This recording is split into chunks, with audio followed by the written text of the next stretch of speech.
खुलुमबाय नोंथांमोनखौ बयखौबो बरायबाय दिनै 25 जुलाइ 2023 बारायजायो मंगलबार फैदो दिननि खौरांफोरखौ बेखेवनोसै। सासे 36 बोसोर बैसोनि सुबुं जाय सुबुङा मोन 18 क्रिमिनेल केसआव मस्ट वान्टेड जाना थानाय दायनिगिरि बे दायनिगिरिखौ पुलिसा गोलाव सम नागिरनायनि उनाव एरेस्ट खालामखांनानै दिल्ली पुलिसनि जिम्मायाव एबा पुलिस कास्टडियाव दोनहैदोंमोन। नाथाय दायनिगिरिया पुलिसनि जिम्मायावनो थैना थादों।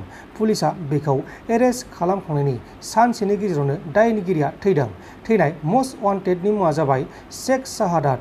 नाथाय बियो माबोरै थैखो, सोरबासो बुथारखो ना हारसिंसो थैखो बेखौ दासिमाव रोखा खालामथ'नाय जायाखै।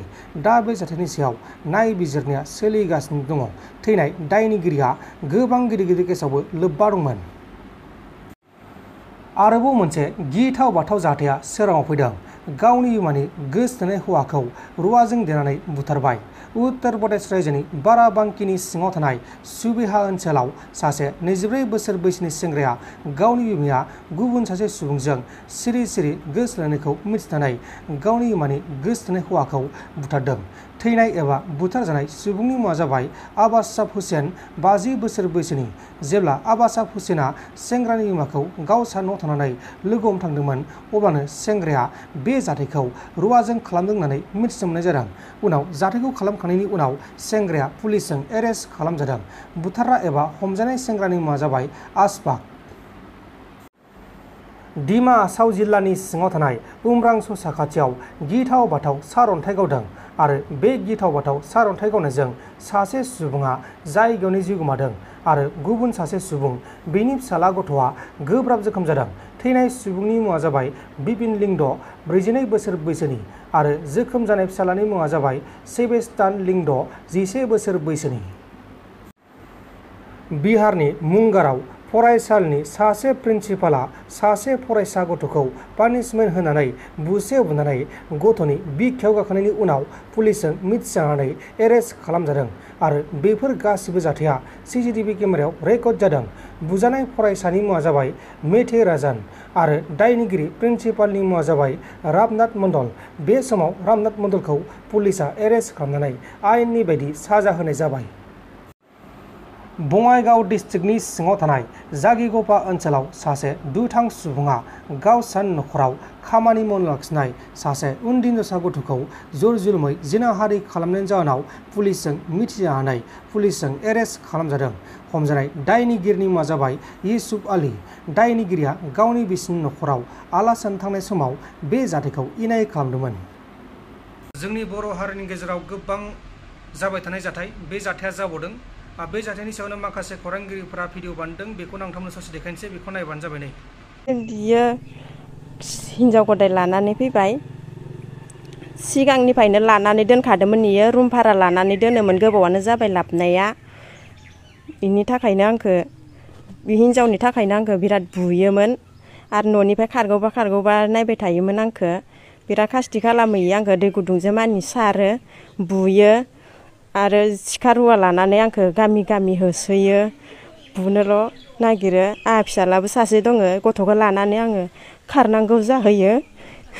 फिसालाया बेसे बोसोर? जाना फिसालाया 8 बोसोर जाबाय।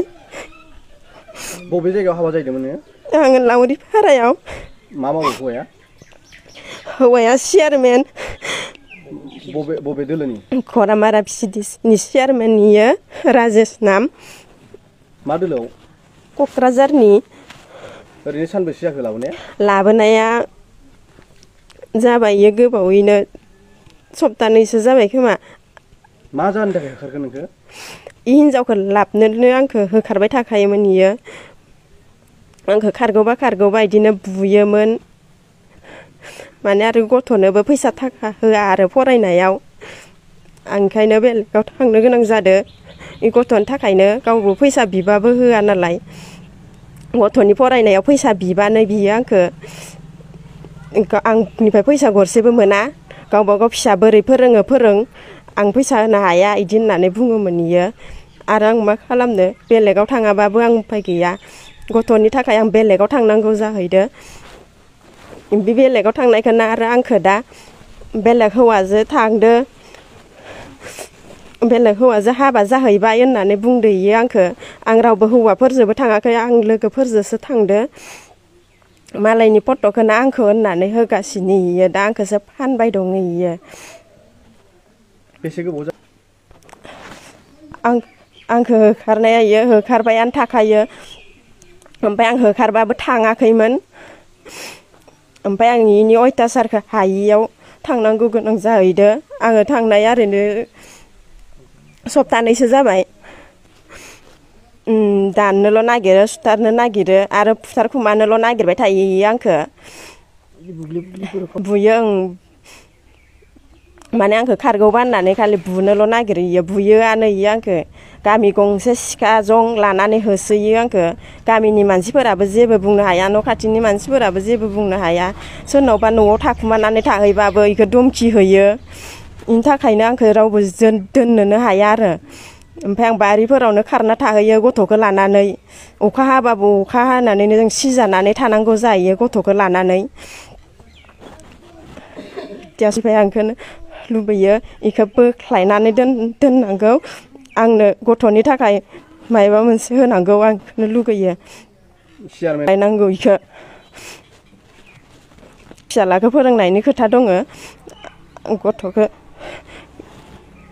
आंहाबो गथ'खौ लानो लेंहरा इयो लेंहराखै मा मुं होनदों लाया इयो राजेश होनो राजेश नार्जारि गामिया मा गामि गामिया लावरिपारा बबे पिसिडिसिनि चेयारमेन खरामारा पिसिडिसिनि चेयारमेन होखारनायनि बे फनसनबो हराखै नामा ओहो हराखै खबर लायाखै आंखो ओमफ्राय मानसिफोर सोंबाथाय बुङोनो आं नागिरबायानो दं इदि होननानै प्रमद बर'निसिम माबा मोनसे खावलायबाय नामा माबा मोनसे एक्सन लानांगौ प्रमद बर'खौबो आङो बेखौनो लुगैयो माने इदि मानसिखौ दोननानैबो लाब गैया इखौ बोख्लायनानै दोननांगौ आं आरो फिसाज्लानि थाखाय माबा मोनसे बिदिनो लुबैयो हिनजावा बे लाबोनायल' नङा आरो दंबावो इहा सिगाङावबो जाखांबाय बियो बामोनखालावबो लानानै खारखांबाय बियो हिनजावखौ थिख्लिटलनि हिनजावा लाना खारखांबाय बामोनखालाव इखौ न'आव लाबोनो हाथारासै इयो दा इखौ लाबथारनो हायासै नालाय एबार क'क्राझारनिखौ लाबोनांगौ लाबबाय इयो लाबोथारबाय आरो इयो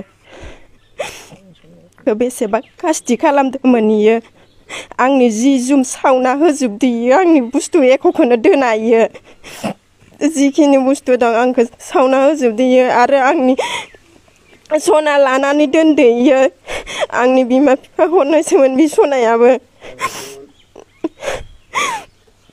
सोंबाथाय आं गार'बाय माबाय होननाल' खोन्थायो बियो आंनो होआसै इयो सनाखौ आरो बिमा बिफानिफ्राय फैसा दाबि लांनाय बे समावनो मबाइल गावसोर मबाइल रायलायबाय ओमफ्राय आंखौ दिख्रुबदो होननानै आंनि बिमा बिफानाव फैसा दाबिना लांदो इयो नोंथांमोन दिननि खौरांफोरा बेखिनिल'मोन बेखिनिसिम नायनायनि थाखाय नोंथांमोननिसिम रोजा रोजा साबायखर गोजोन्थों एसेनोसै जय बर' हारिनि